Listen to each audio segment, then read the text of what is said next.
बिस्मिल्लाहिर्रहमानिर्रहीम।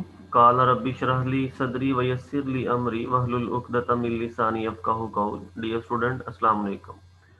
आज हम एक बहुत ही इंपॉर्टेंट थ्योरम को प्रूव करने जा रहे हैं, जिसकी स्टेटमेंट कुछ इस तरह से है कि if theta is measured in radian then limit theta approaches to zero sine theta over theta is equal to 1। सबसे पहले इसकी ज्योमेट्री के बारे में बात करते हैं। कंसिडर करें कि ये हमारे पास कोई भी एक सर्कल है जिसका सेंटर जो है वो पॉइंट ओ है, और सेंटर पॉइंट जो है हमेशा सर्कल का फिक्स होता है। सर्कल की बाउंड्री के ऊपर कोई सा पॉइंट ए ले लें, तो देन ओ को यानी सेंटर ओ को ए के साथ मिला दें, तो ये जो लेंथ बनेगी पॉइंट ओ से पॉइंट ए तक, ये इस सर्कल का रेडियस कहलाएगी। और ये रेडियस इस कंप्लीट सर्कल में कांस्टेंट होगा। आप इनफाइनाइट नंबर ऑफ रेडियस इस सर्कल में ड्रा कर सकते हैं। इसी तरह एक दूसरा पॉइंट हमने मार्क कर लिया, जिसका नाम हमने रख लिया पॉइंट बी, और इसको भी पॉइंट ओ से मिलाया, तो ओ बी जो है ये भी रेडियस है। तो length of O B and O A are same, दोनों की लेंथ जो है वो बिल्कुल सेम है, चूंकि दोनों ही सेम सर्कल के रेडियस है। अब दोनों लाइन जो है ओ ए और ओ बी जो है ये आपस में एंगल थीटा बनाती हैं, जिनको आपने रेडियन में मेजर करना है। ये जो दरमियानी एरिया है ओ ए एंड बी के दरमियान में, ये जो कंप्लीट पोर्शन आपको नजर आ रहा है सर्कल का, ये सर्कल का सेक्टर कहलाता है। ये पोर्शन जो है इसको सर्कल का हम सेंटर बोलेंगे।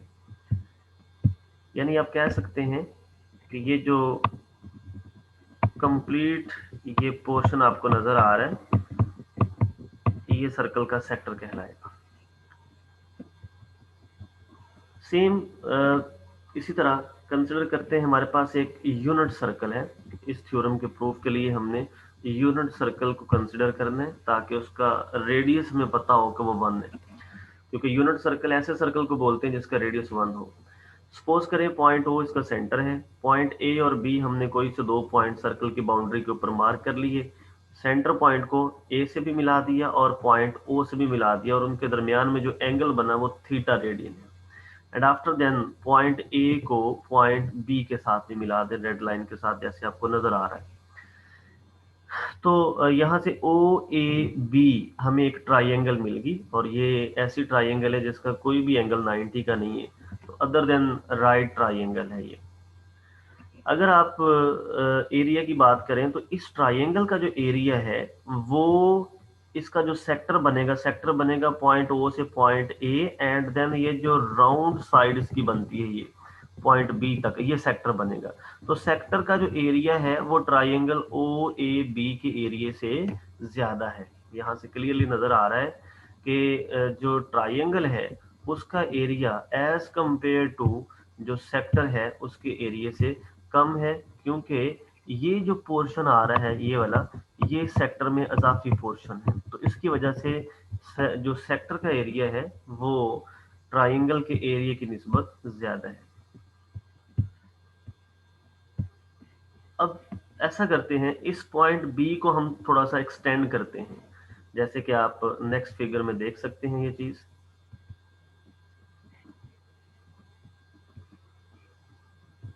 हाँ जी, हमने क्या किया, हमने ये जो ओ बी साइड थी इसको मजीद एक्सटेंड किया पॉइंट डी तक, and after then point D से एक परपेंडिकुलर ड्रा किया जो पॉइंट ए के साथ मिल रहा था, और उसके बाद पॉइंट बी से भी एक परपेंडिकुलर ड्रा किया पॉइंट सी पे, जो ओ ए साइड के ऊपर 90 का एंगल बना रहा था। तो यहाँ पे जो हमारे पास इंफॉर्मेशन थी उनको हम थोड़ा सा लिख लेते हैं। कंसिडर ए यूनिट सर्कल, हमने यूनिट सर्कल इसलिए कंसिडर किया है कि ताकि हमें उसके रेडियस का पता हो कि वो 1 है, विद सेंटर ओ, उसका सेंटर हमने कंसिडर किया था। Let A and B be any 2 points on the circle, ये पॉइंट ए और बी जो है इस सर्कल के ऊपर हमने कोई से दो अपनी मर्जी से पॉइंट कंसिडर किए थे, एंड देन जो एंगल बना था उन दोनों के दरमियान में वो थीटा एंगल था, where theta is less than pi by 2 and greater than 0। यानी आप कह सकते हैं कि अक्यूट एंगल है 90 से लेस एंगल है।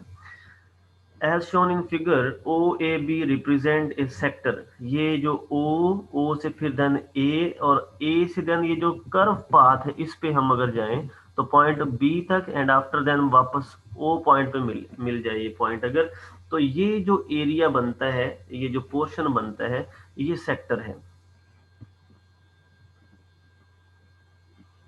और इस सेक्टर के साथ जो हमें इंफॉर्मेशन प्रोवाइड की गई थी, यूनिट सर्कल होने की वजह से दोनों जो पॉइंट ओ से ए तक की लेंथ है ये भी रेडियस है, और पॉइंट ओ से बी तक की जो लेंथ है वो भी रेडियस है, तो दोनों यूनिट सर्कल के रेडियस है, इसलिए हमने उनको 1 का नाम दे दिया, 1 की वैल्यू दे दी।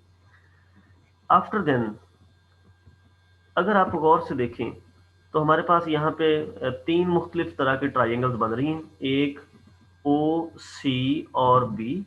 अगर आप इसी ट्राइंगल की पहले बात कर लें तो यहाँ से हमें ये बी सी की वैल्यू चाहिए, और जो क्योंकि ये राइट ट्राइंगल है तो इसके अंदर हम sine cos tan trigonometric ratios को यूज करके कैलकुलेट कर सकते हैं। और दूसरी जो बड़ी ट्राइंगल है वो है ओ से ए एंड ए से देन डी और डी से वापस ओ ए डी।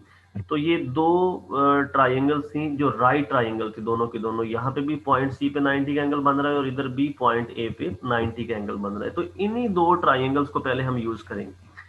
अगर हमने BC कैलकुलेट करने, इन दोनों ट्राइंगल में से एक हम BC कैलकुलेट करेंगे और एक हम ये DA या AD कह लें, ये दो जो परपेंडिकुलर हमने ड्रा किए थे असल में हम इनको कैलकुलेट करना चाहते हैं। तो BC के साथ दो ही ऑप्शन थे हमारे पास, या तो हम OA को यूज करें या फिर OB को यूज करें। OA को इसलिए यूज नहीं कर रहे क्योंकि जो BC है वो ट्राइंगल पॉइंट सी पे खत्म हो जाती है, ओ बी सी ट्राइंगल जो है वो पॉइंट सी पे खत्म हो जाती है, तो पॉइंट ए तो उससे बाहर जाके, इसलिए हम ओ ए को इस्तेमाल नहीं कर सकते। आफ्टर देन फिर हम ओ बी को यूज करेंगे। तो ये जो परपेंडिकुलर 90 के एंगल के साथ, या यूं समझ लें एंगल थीटा के जो ऑपोजिट साइड है ये आपकी एल्टीट्यूड होती है, और जिसके ऊपर एंगल थीटा और 90 का एंगल आ जाए वो आपकी बेस होती है, और एंगल 90 के ऑपोजिट साइड पे हाइपोटेनियस होता है। तो फिर ये एल्टीट्यूड और ये हाइपोटेनियस, इन दोनों की रेशियो अगर आप देखें तो साइन थीटा बनता है एल्टीट्यूड और हाइपोटेनियस। तो यही चीज हम इस्तेमाल करते हैं इसमें। साइन थीटा उस ट्राइंगल में अगर आप अप्लाई करें तो ये बनती है बी सी की लेंथ, ये जो आपकी एल्टीट्यूड थी, और साथ इसके ओ बी जो आपके पास हाइपोटेनियस बनता था इसका। इसी तरह चूंकि ओ बी जो था वो रेडियस था, वो पॉइंट ओ से पॉइंट ए तक चले जाएं ये भी रेडियस है, या पॉइंट ओ से पॉइंट बी तक चले जाएं वो भी रेडियस है, और रेडियस चूंकि यूनिट सर्कल का है इसलिए वो 1 होता है, और नीचे 1 लिखने की जरूरत नहीं है, उसकी जो वैल्यू फिर सिंपल वो बी सी की वैल्यू बन गई साइन थीटा। इसी तरह अगर आप दूसरी ट्राइंगल जो बड़ी ट्राइंगल है राइट ट्राइंगल ओ, अगर डायग्राम में देखें ओ ए एंड डी, ये जो बड़ी ट्राइंगल है, अगर इसमें देखें तो आपने AD की वैल्यू कैलकुलेट करनी है, तो AD एल्टीट्यूड है, और एल्टीट्यूड के साथ जो दूसरी साइड आप इस्तेमाल कर सकते थे वो या तो OA हो सकती थी या फिर OD हो सकती थी। अब OD को इसलिए यूज नहीं कर सकते क्योंकि B पॉइंट तक सर्कल खत्म हो जाता है, हमने रेडियस की वैल्यू 1 पुट करनी है, तो इट मीन्स आपको वही साइड यूज करनी होगी जो सिर्फ आपके सर्कल तक जा रही होगी। तो दूसरी साइड जो थी O से A, ये एग्जैक्टली पॉइंट A जो वो सर्कल के ऊपर है, तो इसका मतलब हुआ इस साइड को अगर हम यूज करते हैं तो हमारे लिए आसानी होगी इसको आगे वेरीफाई करना। तो ओ ए की चूंकि हमें ऑलरेडी वैल्यू पता है, यूनिट सर्कल होने की वजह से इसका रेडियस 1 है, तो इसलिए हम ए डी एल्टीट्यूड और ओ ए जो बेस बनती है आपकी, इनको यूज करेंगे। तो एल्टीट्यूड और बेस अगर आप ट्रिग्नोमेट्रिक रेशियोज में देखें तो एल्टीट्यूड और बेस जो है वो टेन थीटा होता है, तो हम फिर ट्राइंगल ओ ए डी में टेन थीटा इस्तेमाल करेंगे। Tan theta is equal to altitude वहां पे ए डी है और बेस उसकी जो है वो ओ ए है। अब ओ ए चूंकि आपके पास रेडियस है, तो रेडियस यूनिट सर्कल होने की वजह से 1 है, इसलिए नीचे 1 नहीं लिखेंगे, तो ओनली टेन थीटा जो है वो ए डी के इक्वल आ जाएगा, इसका नाम इक्वेशन नंबर 2 रख लें।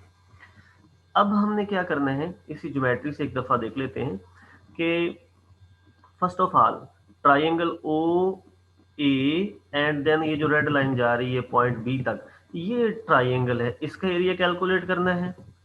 आफ्टर देन जो सेक्टर बनता है ओ से ए एंड देन ये जो कर्व पाथ जा रहा है, ये कर्व पाथ, बी तक एंड देन वापस ओ तक, इसका एरिया कैलकुलेट करना है। और आफ्टर देन ओ से point A and point A से वापस पॉइंट डी और डी से वापस ओ, यानी ओ ए डी जो ट्राइंगल, इसका एरिया कैलकुलेट करना है। तो ज्योमेट्रिकली हमें नजर आ रहा है कि ये जो ट्राइंगल बन रही थी ओ ए बी, इसका एरिया सबसे कम है। जो सेक्टर बन रहा था ओ ए और ये जो कर्व पाथ को मिला के पॉइंट बी तक, इसका एरिया पहली ट्राइंगल से थोड़ा ज्यादा था। और जो आखिरी ट्राइंगल ओ ए डी बनती है उसका एरिया इन दोनों से ज्यादा था। तो ये एक इनइक्वालिटी बन जाएगी एरिया के लिहाज से। तो बिल्कुल इसी तरह हम ज्योमेट्री की हेल्प लेकर इसको लिखते हैं कि जो area of triangle O A B है वो लेस है, सबसे कम है किससे जी, area of sector O A B से। एंड एरिया ऑफ सेक्टर जो है वो बड़ी ट्राइंगल जो एरिया जो बड़ी ट्राइंगल थी ट्राइंगल ओ ए डी उससे भी कम था। तो ये इनके दरमियान में एक इनइक्वालिटी का रिलेशन बन गया। अब हमारा टास्क जो है इन एरियाज को कैलकुलेट करना है। ट्राइंगल का जो एरिया होता है असल में वो होता है 1/2 base into height, base into height. तो सबसे पहले हम ट्राइंगल ओ ए बी में जाते हैं और वहां से बेस और हाइट कैलकुलेट करने की कोशिश करते हैं। अगर आप ज्योमेट्री में देखें ट्राइंगल ओ बी सी या बल्कि O A B, sorry O A and B, ये ट्राइंगल।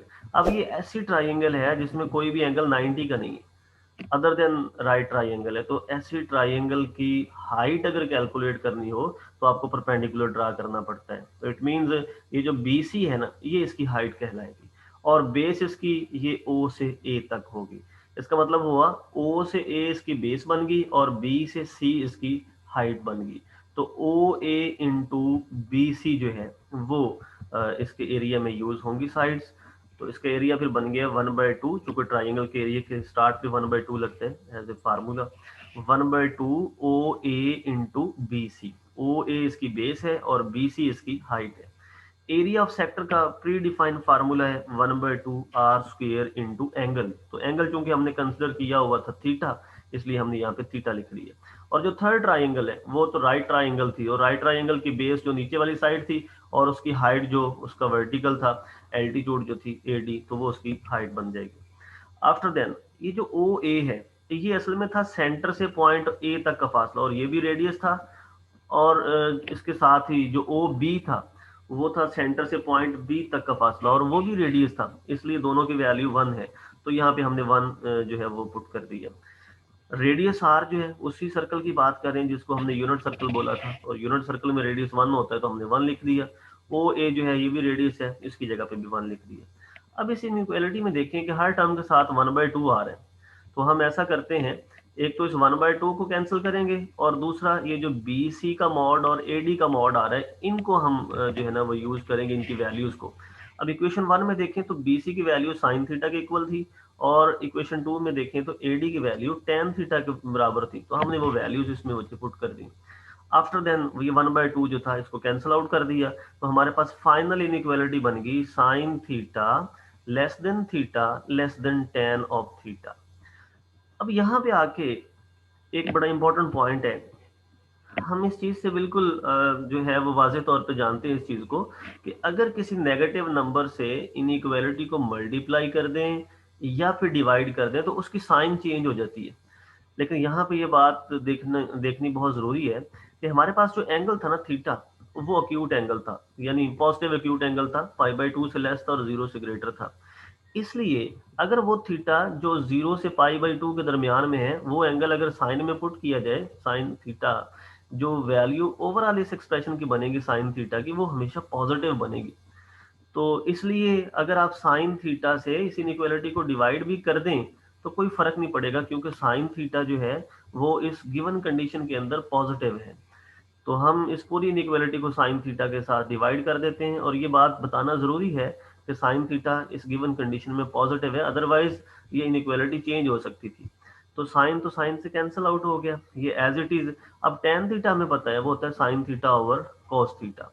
अगर आप इस एक्सप्रेशन को थोड़ा सा सिंप्लीफाई करें, sign theta over cos theta और मेन बटे के नीचे साइन थीटा था, तो जो नीचे एक रकम थी आपको नजर आ रही है एक वैल्यू, उसका डिनोमिनेटर जो है वो खुद से 1 लगा लेते हैं। अब ये दोनों वैल्यूज एज इट इज आ गई। इनको आप रिवर्स करके ऊपर लिख सकते हैं। साइन थीटा बाय 1 था तो हम 1 बाय साइन थीटा लिख लें, साइन थीटा को साइन थीटा से कैंसिल कर दें, रिमेनिंग सिर्फ आपके पास जो है 1 ओवर कॉस थीटा आ गया, और वो 1 ओवर कॉस थीटा हमने यहाँ पे लिख लिया।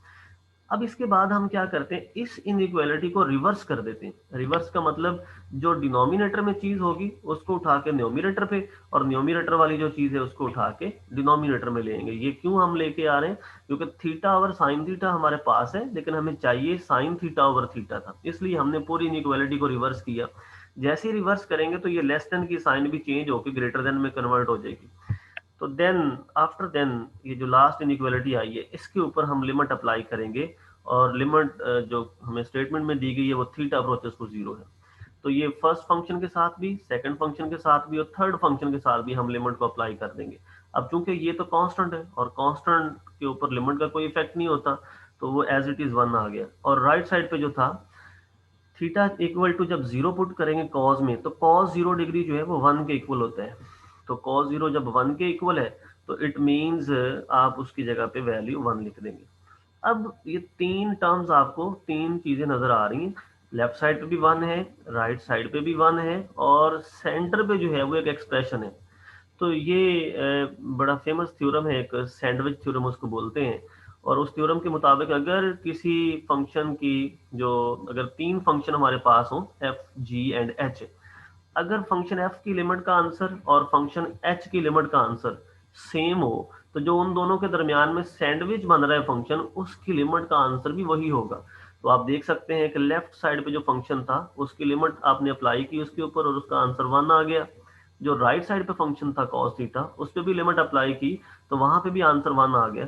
जब लेफ्ट और राइट वाले दोनों फंक्शंस का आंसर सेम है, तो देन फिर जो सेंट्रल फंक्शन है जो उन दोनों के दरमियान सैंडविच बन रहा है, उस फंक्शन का आंसर भी सेम वही होगा।